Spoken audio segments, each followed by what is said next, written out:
and welcome to another episode of Bring Back Focus, where we explore how to do your best work in a world full of noise and distraction. In the last episode, we spoke about the problem of having too many tools to get your job done, and at the end, not having enough clarity and not getting your job done using so many tools.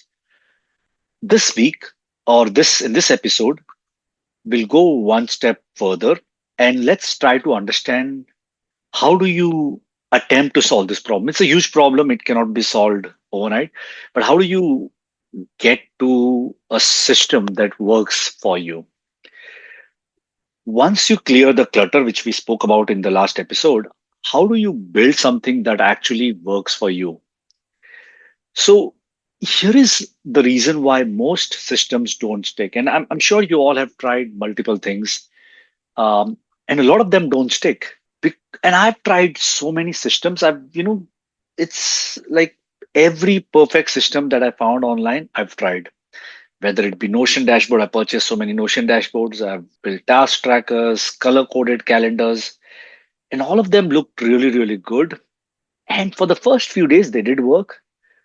But at the end, it just increased my cognitive load for some reason. It's not because I was lazy or undisciplined person, because the systems weren't really mine. They didn't feel my system. They felt that I was adopting somebody else's system.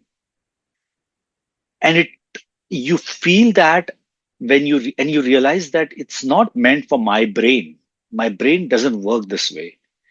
And that's the moment of realization that I had. The other thing that I really, really understood was that a best system isn't the most efficient. It's the one that feels natural to you. It almost feels like second nature. So it's not about efficiency, it's about how fluent or natural or fluid does it feel to you.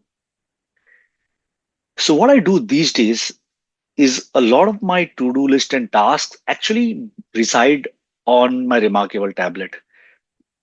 I mean, if you've not seen Remarkable, it's something that I use on a regular basis. It's basically a digital notebook that feels like pen and paper. Um, and there is no additional, like it's meant for writing and ideation and brainstorming. There aren't multiple apps on that. So that works well for me.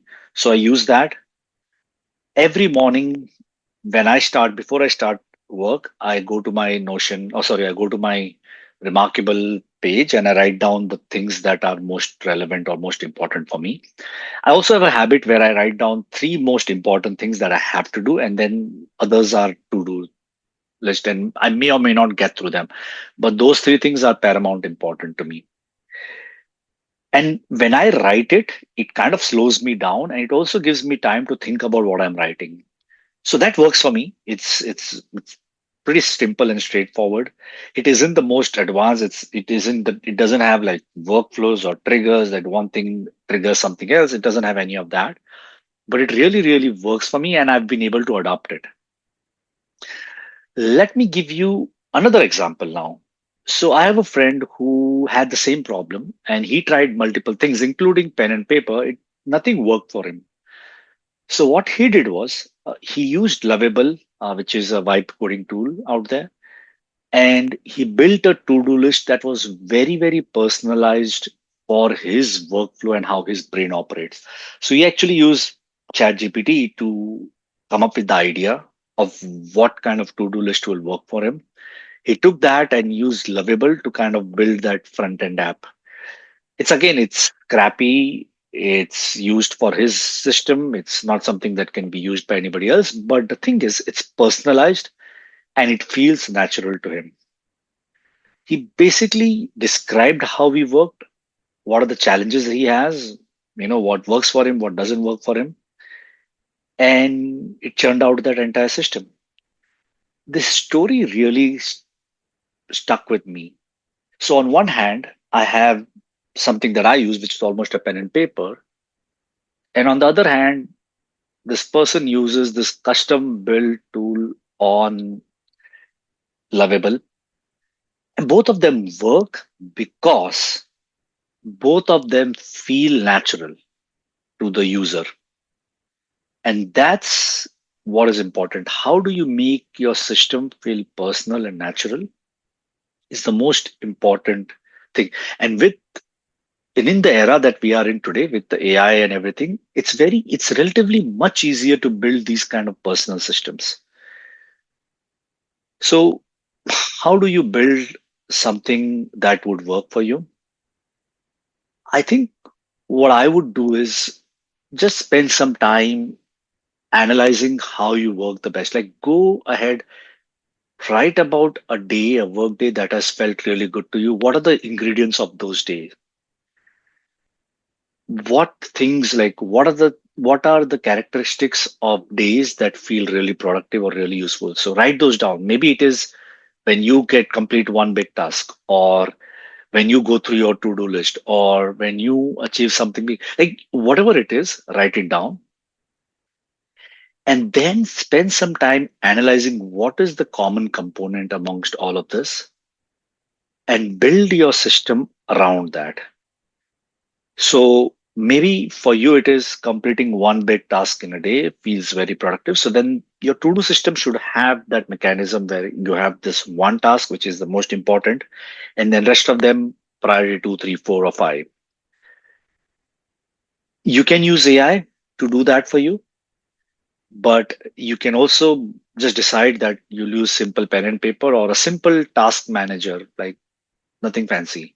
And I'm talking a lot about to-do list and task manager, but you can apply this to any part of your workflow, whether it's a tracking tool or whatever. You don't need to use fancy dashboards. You can just use Google Sheets to track things. That works perfectly fine. And then what you do is you reflect in your weekly reflection, look at your adoption of those tools.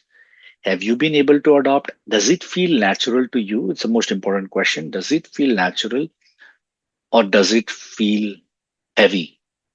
So that's something I call the feel test. If opening your system gives you anxiety and feels heavy, then it's not right. If you feel peaceful or it just feels a part of your workflow, I think you've nailed it there. A good system should calm you down and work for you rather than pressurizing you.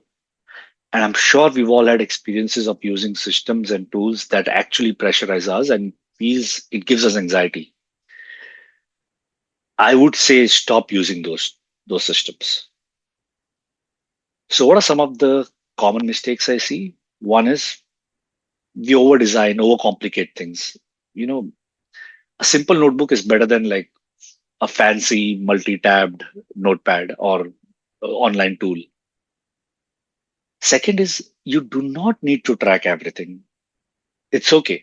Just focus on the most important metrics, track those, leave the rest of them. You're not a machine, you're a human, and you don't need to over optimize every aspect of your life or your work. The third and the most important is people look at the influencers, they will watch the videos, they will see all of that, and they will try to copy their methods. And again, I'm saying something that worked for me. It doesn't mean that it'll work for you. Do not try to copy their system. Try to understand the logic or the rationale for why they've built the system they've built. And I think that will help you more than, and then trust your own instincts and your own style to build a system that works for you.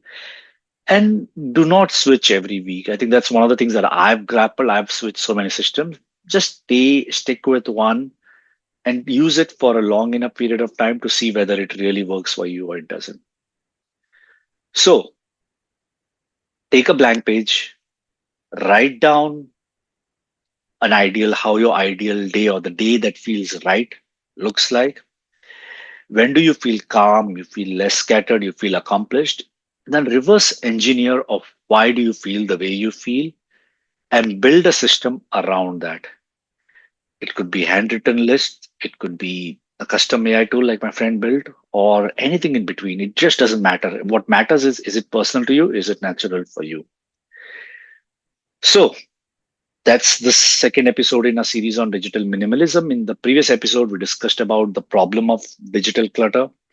In this episode, we went through the ways to overcome that and build a system that works for you. And trust me, it's a trial and error. It is trial and error. You're not going to get it right in one go. You're going to make mistakes, and that's okay. But once you find a system that works for you, you'll feel a lot more calmer and you'll feel a lot more confident. So, with that, thank you so much. And I'll see you on the next episode of Bring Back Focus. Take care.